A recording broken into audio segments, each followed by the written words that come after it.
Si l'espèce était immuable, nous pourrions espérer d'être sauvés par notre conformité avec elle. Mais non, tout est entraîné par le même tourbillon, espèce et individu. Tout passe, roule à l'infini.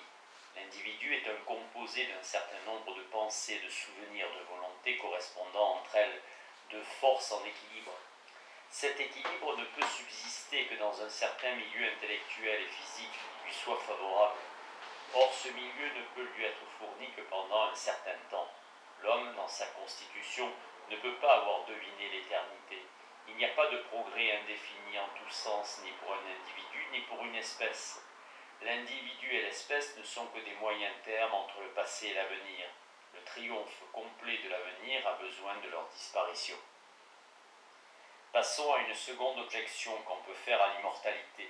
Si la pensée, si la volonté était immortelle, c'est qu'il y aurait en elle une puissance supérieure à la nature, capable de la dominer, de la dompter. La vie, dans cette hypothèse, serait une sorte de lutte de l'esprit contre la nature. La mort serait la victoire. Mais alors ces âmes victorieuses, pourquoi se retirent-elles à l'écart, loin de l'éternel combat qui continue de se livrer sans elles? Pourquoi nous abandonnent-elles? Et puisque leur puissance n'a pu être diminuée par la mort, pourquoi ne mettent-elles pas cette puissance au service des hommes, leurs frères? Elle était profonde, sans le savoir, cette croyance des anciens, qui voyaient partout autour d'eux se mouvoir et agir l'âme des ancêtres, qui sentaient revivre à leur côté les morts, peupler le monde d'esprits, et douer ces esprits d'une puissance plus qu'humaine. Si la pensée traverse la mort, elle doit devenir pour autrui une providence. Il semble que l'humanité ait le droit de compter sur ses morts comme elle compte sur ses héros, sur ses génies, sur tous ceux qui marchent devant les autres. S'il est des immortels, ils doivent nous tendre la main, nous soutenir, nous protéger. Pourquoi se cache-t-il de nous? Quelle force ne serait-ce pas pour l'humanité de sentir avec elle, comme les armées d'Homère, un peuple de dieux prêt à combattre à son côté? Et ces dieux seraient ses fils, ses propres fils, sacrés par le tombeau. Leur nombre irait s'agrandissant toujours, car la terre féconde ne cesse pas de produire la vie, et la nature créerait ainsi elle-même des êtres destinés à devenir sa propre providence. Cette conception est peut-être la plus primitive, et en même temps la plus attrayante qui ait jamais tenté l'esprit humain. Selon nous, elle est inséparable de la conception de l'immortalité. Si la mort ne tue pas, elle délivre. Elle ne peut pas jeter les âmes dans l'indifférence ou l'impuissance. Il devrait donc y avoir, suivant l'antique croyance, des esprits répandus partout, actifs, puissants, providentiels. Les mythologies des anciens ou des sauvages, les superstitions de nos campagnards devraient être vraies. Qui oserait pourtant l'affirmer aujourd'hui ou seulement regarder la chose comme probable? La science n'a jamais constaté une seule fois l'existence d'une intention bonne ou mauvaise derrière un phénomène de la nature. Elle tend à la négation des esprits, des âmes et conséquemment de la vie immortelle. Croire à la science, semble-t-il, c'est croire à la mort. Il y a une troisième objection, ces choses illusoires de cette induction familière à la vie. Je suis, donc je serai. Cette illusion n'en est pas moins naturelle. Encore aujourd'hui, on trouve des peuplades de l'Afrique où l'on ne paraît même pas s'imaginer qu'il soit absolument nécessaire à l'homme de mourir. Chez ces peuples, l'induction fondée sur la vie l'emporte encore sur celle de la mort. Nous n'en sommes plus là. Nous, peuples civilisés, nous savons que notre vie actuelle a un terme. Nous espérons pourtant toujours qu'elle reprendra sous une autre forme. La vie répugne à se représenter et à affirmer la mort. La jeunesse est pleine d'espérance, l'existence est débordante et vigoureuse, à peine à croire au néant. Celui qui sent en lui un trésor d'énergie et d'activité, une accumulation de forces vives, est porté à considérer ce trésor comme inépuisable. Beaucoup d'hommes sont comme les enfants, ils n'ont pas encore senti la limite de leur force. Un enfant me disait en voyant passer un cheval au galop dans un tourbillon de poussière, « Je courrais bien aussi vite si je voulais », et il le croyait. Un enfant comprend difficilement que ce qu'on veut de tout son cœur, on ne le puisse pas. Émerveillé de ce qu'il fait, il en conclut qu'il peut tout faire. Rien de plus rare que le juste sentiment du possible. Pourtant, tout homme, quand il en vient aux prises dans la vie avec certains événements, se sent tout de suite tellement dominé, subjugué qu'il perd même le sentiment de la lutte. Peut-on lutter contre la terre qui nous emporte autour du soleil? C'est ainsi que celui qui approche de la mort se sent réduit à rien. devenu un jouet pour une puissance incommensurable avec la sienne. Sa volonté, ce qu'il y a de plus fort en lui, ne résiste plus, se détend comme un arc brisé, se dissout graduellement, s'échappe à elle-même. Pour comprendre combien la vie est faible devant la mort, il faut avoir passé non pas ces maladies violentes et brutales, qui étourdissent comme un coup de massue, mais par ces maladies chroniques à longue période qui n'atteignent pas directement la conscience, qui s'avancent par des progrès lents et mesurés, qui même obéissant à une sorte de rythme, semblent reculer parfois, vous permettent de refaire connaissance avec la vie, avec une demi-santé, puis de nouveau reviennent, s'abattent sur vous, vous étreignent. Alors le patient éprouve successivement les impressions de celui qui naît à la vie et de celui qui s'en va vers la mort. Il a pendant un temps les ardeurs de la jeunesse, puis l'épuisement, l'accablement du vieillard. Et pendant qu'il est jeune, il se sent plein de foi en lui-même, en la puissance de sa volonté. Il se croit capable de dominer l'avenir, prêt à vaincre dans sa lutte contre les choses.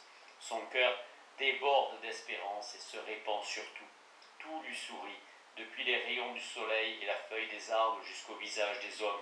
Il ne voit plus dans la nature cette indifférente, une amie, une alliée, une volonté mystérieuse d'accord avec la sienne. Il ne croit plus à la mort, car la mort complète serait une sorte de défaillance de la volonté. Or, une volonté vraiment forte ne croit pas pouvoir défaillir. Ainsi, il lui semble qu'à force de vouloir, il pourra conquérir l'éternité. Puis, sans qu'il s'en aperçoive clairement, cette plénitude de la vie et de la jeunesse, qui faisait son espérance, se dépense peu à peu, se retire de lui, se dérobe comme l'eau d'un vase qui baisse invinciblement sans qu'on sache par où elle s'en va. En même temps, sa foi dans l'avenir faiblit et se trouble.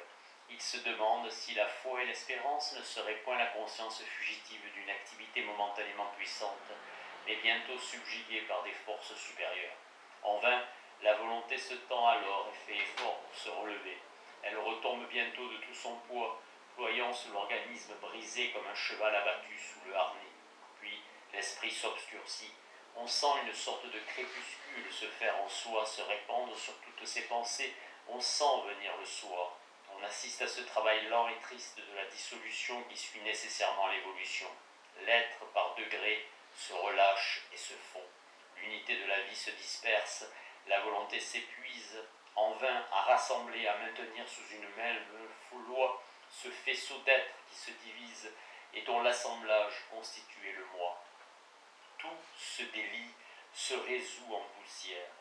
Alors enfin la mort devient moins improbable, moins inconcevable pour la pensée. L'œil s'y fait comme il se fait à l'obscurité qui monte quand le soleil descend au-dessus de l'horizon.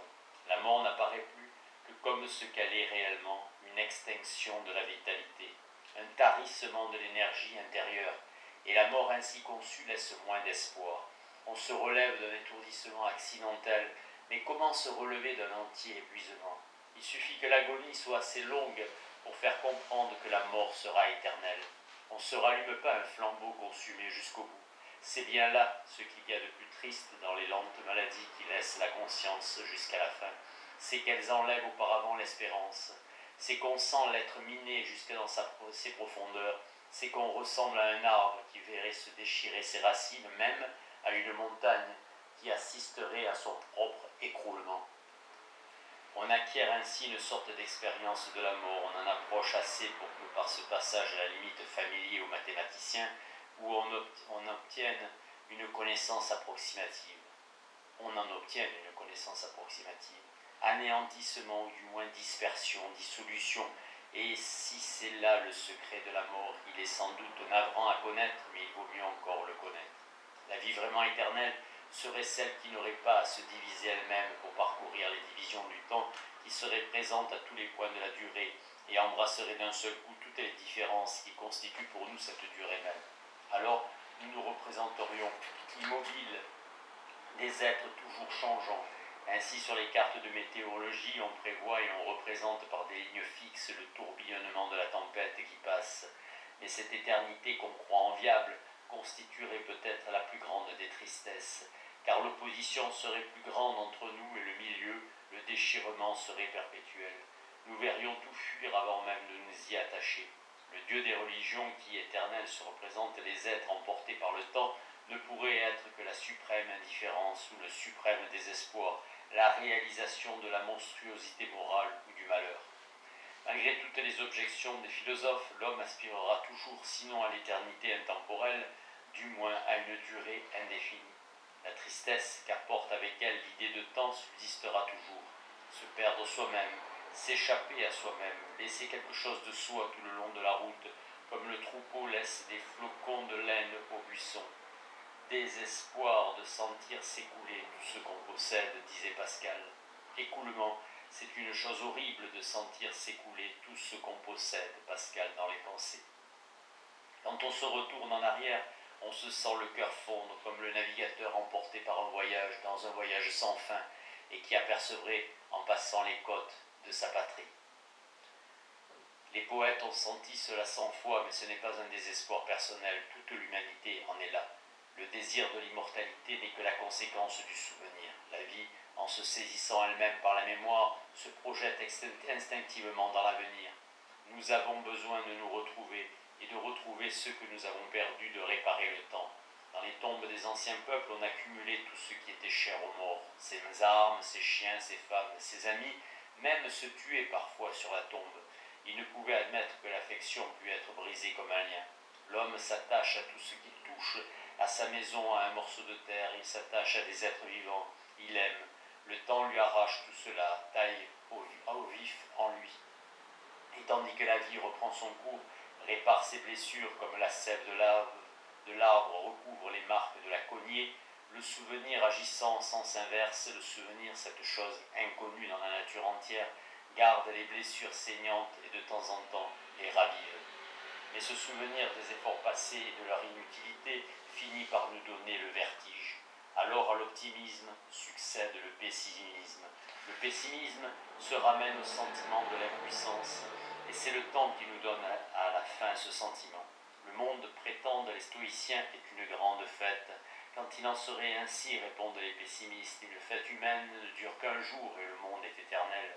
Or, c'est encore une chose triste à imaginer qu'une fête éternelle, un jeu éternel, une danse éternelle comme celle des mondes. Ce qui était d'abord une joie et un motif d'espoir se change à la fin en accablement. Une grande fatigue vous prend. On voudrait aller à l'écart, dans la paix. On ne le peut plus. Il faut vivre. Qui sait même si la mort sera le repos? On est entraîné dans la grande machine, emporté par le mouvement universel, comme ces imprudents qui entraient dans le cercle mystérieux formé par les corrigans. Une grande ronde les enlaçait, les entraînait, les fascinait, et haletant ils tournaient jusqu'à ce que la vie leur manqua avec la laine. Jusqu'à ce que la vie leur manqua avec la laine. Mais la ronde n'en était pas interrompue.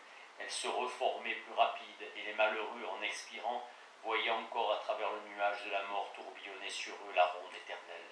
On comprend que les excès de l'optimisme aient produit la réaction pessimiste. Le germe du pessimisme est chez tout homme. Pour connaître et juger la vie, il n'est même pas besoin d'avoir beaucoup vécu, il suffit d'avoir beaucoup souffert.